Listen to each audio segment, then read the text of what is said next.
नमस्कार। हमारे चैनल में आपका स्वागत है। मैं हूं रामचंद्र मौर्य। सीबीआई की विशेष अदालत से आम आदमी पार्टी को क्लीन चिट मिलने के बाद पूरे देश में चर्चा छिड़ गई है कि क्या आम आदमी पार्टी भारतीय जनता पार्टी की बी टीम है। जानबूझकर मोदी शाह ने सीबीआई के हाथ कमजोर कर दिए और सीबीआई अदालत ने क्लीन चिट दे दिया। क्या सीबीआई के ऊपर दबाव डाला गया नरेंद्र मोदी और शाह का कि जो भी अरविंद केजरीवाल की पार्टी के खिलाफ सबूत है उसे नष्ट कर दिया जाए और क्लीन चिट दे दी जाए।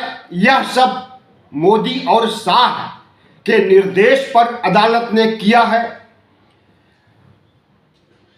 साथियों, भारतीय जनता पार्टी की बी टीम के रूप में आज से नहीं, आम आदमी पार्टी 2015 से ही जानी जाती है। एक तरफ आम आदमी पार्टी भारतीय जनता पार्टी को कट्टर विरोधी है और दूसरी तरफ आरएसएस और भारतीय जनता पार्टी का हाथ आम आदमी पार्टी और अरविंद केजरीवाल के सिर पर है। तो यह विरोधाभास कैसा है, क्यों है, इसके क्या निहितार्थ हैं, आज हम इसी की परत दर परत खोलने का काम करेंगे। सीबीआई अदालत से क्लीन चिट मिलने के बाद कांग्रेस ने कहा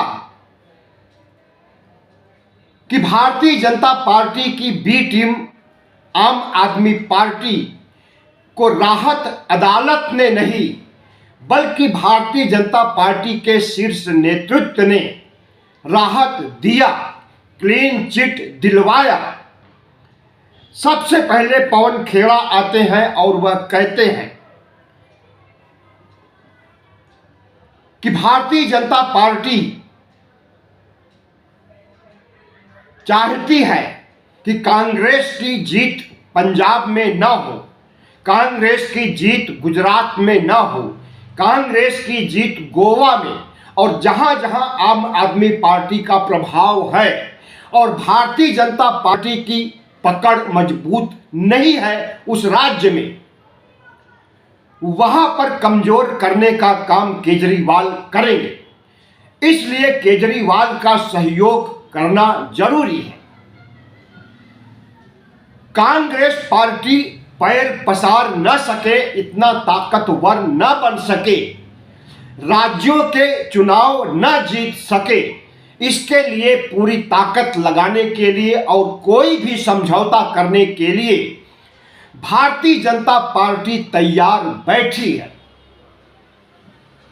तो क्या माना जाए कि आम आदमी पार्टी और भारतीय जनता पार्टी के बीच 2015 से जो संघर्ष चल रहा था वह सिर्फ नौटंकी था, अंदर से मिली भगत थी। पर्दे के पीछे भारतीय जनता पार्टी और आम आदमी पार्टी एक थी, लेकिन पर्दे के बाहर एक दूसरे की दुश्मन थी।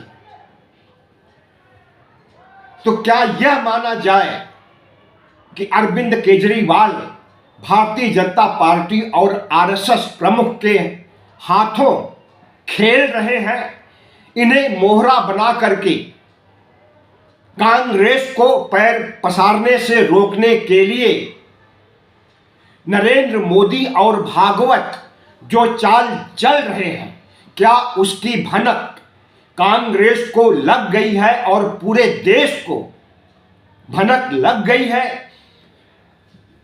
कल जब से फैसला आया है राउत एवेन्यू कोर्ट का, सीबीआई की विशेष अदालत का, उसके बाद से पूरे देश में यह बहस छिड़ी हुई है कि क्या भारतीय जनता पार्टी कांग्रेस को रोकने के लिए अगर कांग्रेस राज्यों में मजबूत हो गई तो केंद्र में आने से कोई नहीं रोक सकता। इसलिए राज्यों में मजबूत होने न देने के लिए भारतीय जनता पार्टी किसी से भी कोई समझौता, किसी भी रीजनल पार्टी से कोई समझौता कर सकती है।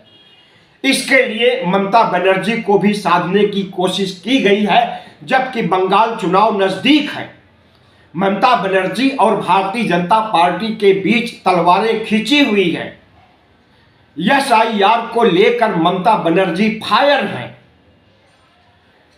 लेकिन इसके बावजूद जब नरेंद्र मोदी ममता बनर्जी की सराहना करते हैं, स्टालिन गुजरात के मुख्यमंत्री की सराहना अगर नरेंद्र मोदी करते हैं तो इसका सीधा सा अर्थ है कि वह राहुल गांधी को कमजोर करने के लिए और इंडिया गठबंधन में टूट फूट डालने या उसे जर्जर करने के लिए पूरी कोशिश कर रहे हैं प्रधानमंत्री नरेंद्र मोदी।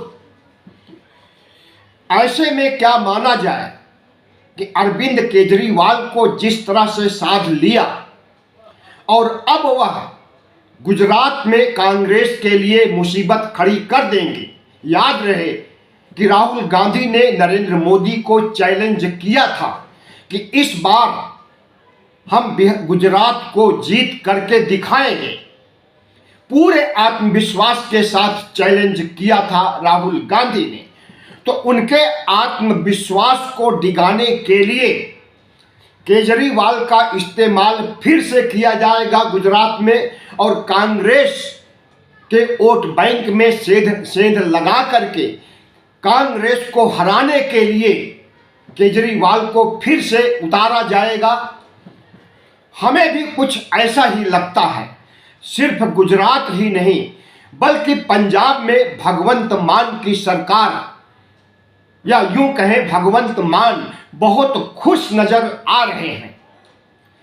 भगवंत मान का मानना है कि किसान विरोधी, मजदूर विरोधी उनकी नीतियों के कारण पंजाब में आम आदमी पार्टी की हालत खराब हो गई है।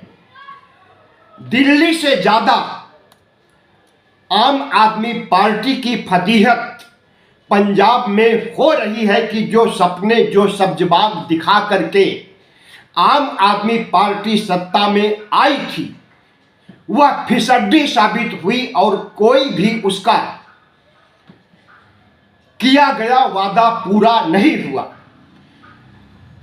और जब कांग्रेस को कमजोर कर देंगे नरेंद्र मोदी पंजाब में भी अरविंद केजरीवाल को मजबूत करके, तो कांग्रेस पंजाब में नहीं जीत पाएगी। इसी तरह से गोवा और कई अन्य प्रदेश जहां पर अरविंद केजरीवाल की धमक है।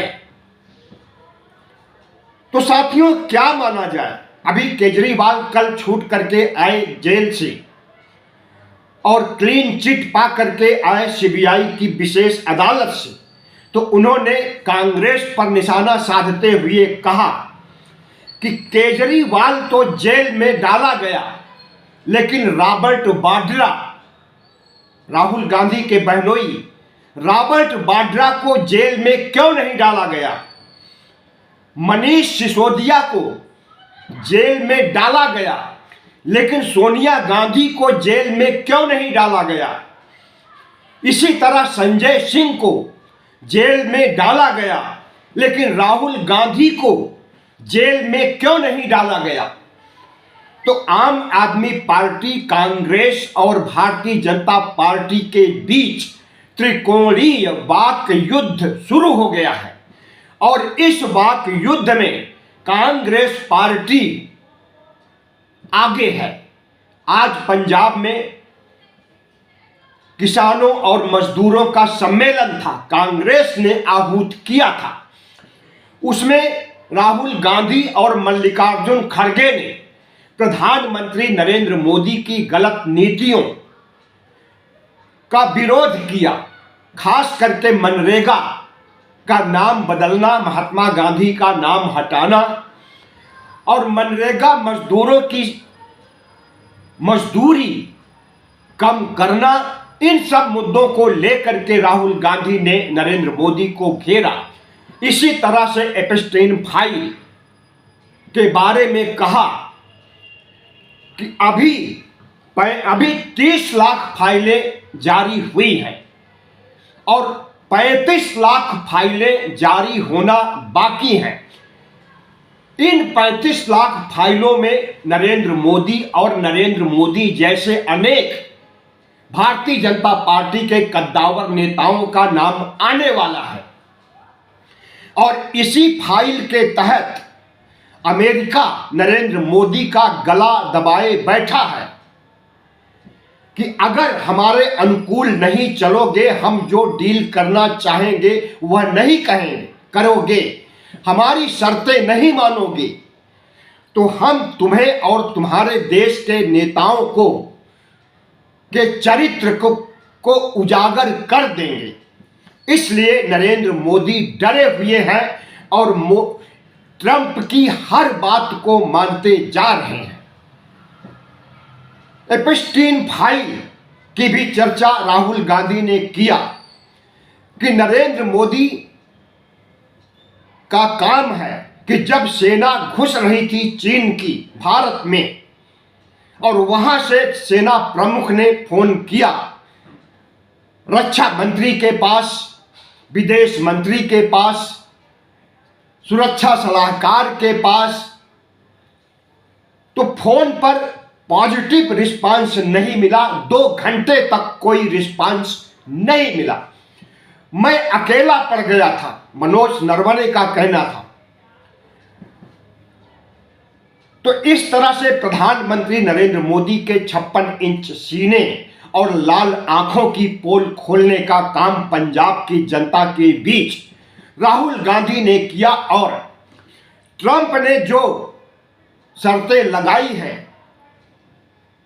ट्रेड डील की, व्यापारिक समझौते की, और किस तरह से नरेंद्र मोदी सरेंडर कर गए उसके सामने, और किस तरह से वह नरेंद्र मोदी को धमका रहा है कि मैं जिस दिन चाहूंगा नरेंद्र मोदी का कैरियर खत्म कर दूंगा। नरेंद्र मोदी का सियासी कैरियर क्या ट्रंप की वजह से चल रहा है जो वह खत्म कर देगा? क्या वह भारत के प्रधानमंत्री को अपना गुलाम बना लिया है? क्या वह भारत के संप्रभुता पर हमला नहीं कर रहा है? इन सब सवालों को लेकर के राहुल गांधी ने मोदी को निशाने पर लिया। राहुल गांधी और केजरीवाल की तुलना आज लोग कर रहे हैं, लेकिन राहुल गांधी के सामने कहीं रंच मात्र भी केजरीवाल नहीं है। राहुल गांधी पर 32 मुकदमे, केजरीवाल पर सिर्फ 1 मुकदमा शराब कांड का, और उसी एक शराब कांड से केजरीवाल रोने धोने लगे जेल से निकलने के बाद। लेकिन राहुल गांधी के पास 32 मुकदमे होने के बावजूद वह शेर की तरह दहाड़ रहा है। अभी 24 फरवरी को मध्य प्रदेश में किसान रैली किया, आज 28 फरवरी को पंजाब में, और संसद से सड़क तक अगर नरेंद्र मोदी को कोई चैलेंज देने वाला है तो वह राहुल गांधी है। इसलिए राहुल गांधी की तुलना केजरीवाल से कतई नहीं की जा सकती है। और जब केजरीवाल की पार्टी भारतीय जनता पार्टी की बी टीम है, भारतीय जनता पार्टी को सहायता पहुंचाती है, भारतीय जनता पार्टी के लिए काम करती है, ऐसे में केजरीवाल से राहुल गांधी की तुलना बेईमानी है। तो साथियों, मल्लिकार्जुन खड़गे ने क्या कहा केजरीवाल के रिहा होने पर कि रोने धोने से काम नहीं चलेगा, राहुल जैसा लड़ो। मोदी भी इसी तरह रोते धोते थे और मोदी की तरह मोदी की नकल करके मोदी के इशारे पर जो कुछ कर रहे हो वह तुम्हारे लिए खतरनाक है। उन्होंने बी टीम तो नहीं कहा, लेकिन बी टीम की तरफ इशारा जरूर किया और एक ढोंगी कहा केजरीवाल को। इसी तरह से संदीप दीक्षित, जो शीला दीक्षित के बेटे हैं, सांसद हैं, इन्होंने कहा कि केजरीवाल जिस तरह से मेरी मां शीला दीक्षित के खिलाफ तमाम आरोप तो लगा दिए और उन आरोपों को बड़ा करके दिल्ली की जनता के बीच में मेरी मां की छवि तो खराब कर दिया, लेकिन मेरी मां के खिलाफ एक भी सबूत नहीं दे पाए। सिर्फ शीला दीक्षित की ही नहीं, अरविंद केजरीवाल अन्ना आंदोलन की देन है और अन्ना आंदोलन को आरएसएस बीजेपी ने चलाया था। बीजेपी और आरएसएस की मदद से ही अन्ना आंदोलन दिल्ली में चलाया गया भ्रष्टाचार के खिलाफ, और वह भ्रष्टाचार कुछ हुआ ही नहीं। जब कोर्ट का निर्णय आया तो जितने भी भ्रष्टाचार के आरोप थे सब कोर्ट खारिज कर दिए, ठीक वैसे जैसे कल 27 फरवरी को विशेष अदालत ने, सीबीआई की विशेष अदालत ने केजरीवाल को बरी कर दिया। तो केजरीवाल ने जो कुछ किया था दिल्ली की सत्ता हासिल करने के लिए, आम आदमी पार्टी को खड़ा करने के लिए, उनके साथ अगर वही हुआ और उन्हें जेल भेजा गया तो सिर्फ एक बार एक केस में जेल जाने से इतना घबरा गए कि वह नरेंद्र मोदी और आरएसएस की गुलामी को अभी भी बरकरार रखना चाहते हैं और बीजेपी के निर्देश पर गुजरात चुनाव लड़ने जाएंगे, गोवा जाएंगे, जहां जहां चुनाव होगा जाएंगे और कांग्रेस को कमजोर करने, भारतीय जनता पार्टी को मजबूत करने का काम करेंगे और कांग्रेस राज्यों के चुनाव में कहीं कामयाबी हासिल न कर पाए, इसके लिए पुख्ता इंतजाम प्रधानमंत्री नरेंद्र मोदी ने कर लिया है। रागिनी नायक, जो कि कांग्रेस की प्रवक्ता है, उन्होंने सोशल मीडिया पर अरविंद केजरीवाल और राहुल गांधी की फोटो जारी किया है और उस फोटो के ऊपर लिखा है, राहुल गांधी की फोटो पर लिखा है 32 केस, केजरीवाल की फोटो पर लिखा है 1 केस और नीचे रो पड़ा और राहुल गांधी लड़ पड़ा। तो राहुल गांधी और केजरीवाल दोनों की दिशाएं अलग हैं, जबकि दोनों इंडिया गठबंधन में हैं। और जब बी टीम के रूप में केजरीवाल काम कर रहे हैं भारतीय जनता पार्टी के लिए, आरएसएस के लिए, और इसका पता कांग्रेस को है, तो क्यों नहीं केजरीवाल को आम आदमी पार्टी से हमेशा हमेशा के लिए निष्कासित कर दिया जाता।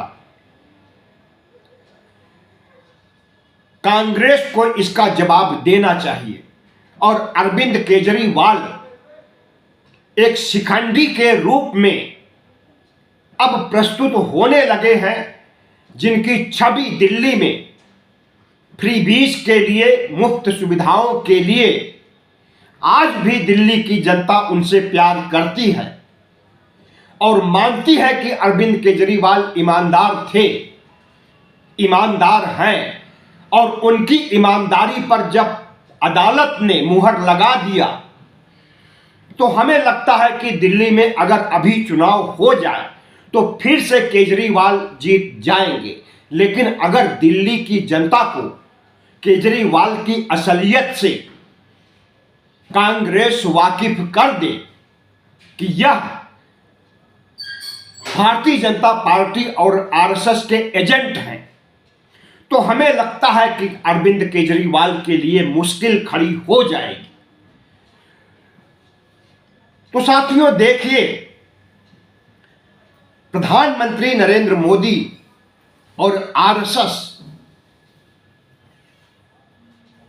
की सियासत को समझना कितना कठिन है कि वह जिसको दुश्मन बनाते हैं उसे गले से लगाते हैं और जिसे गले से लगाते हैं उसे दुश्मन भी बनाते हैं। यह बात सिर्फ अरविंद केजरीवाल ही उनके मोहरे नहीं हैं, उनके बहुत से मोहरे हैं। उत्तर प्रदेश में मायावती भी मोदी और शाह के मोहरे हैं, जो अक्सर कांग्रेस पार्टी पर, समाजवादी पार्टी पर तोहमत लगाती हैं और भारतीय जनता पार्टी को क्लीन चिट दे देती है बुरी हार होने के बावजूद। तो देश की सियासत कैसे चल रही है? देश की सियासत में जो दिखाई देता है वह सच नहीं होता और जो सच होता है वह दिखाई नहीं देता। आज मैंने इसी को डिकोड किया। आप कमेंट जरूर कीजिएगा कि मैं सही हूं या गलत हूं। धन्यवाद। वीडियो अच्छा लगा हो तो चैनल को सब्सक्राइब कीजिएगा, लाइक कीजिएगा और शेयर कीजिएगा।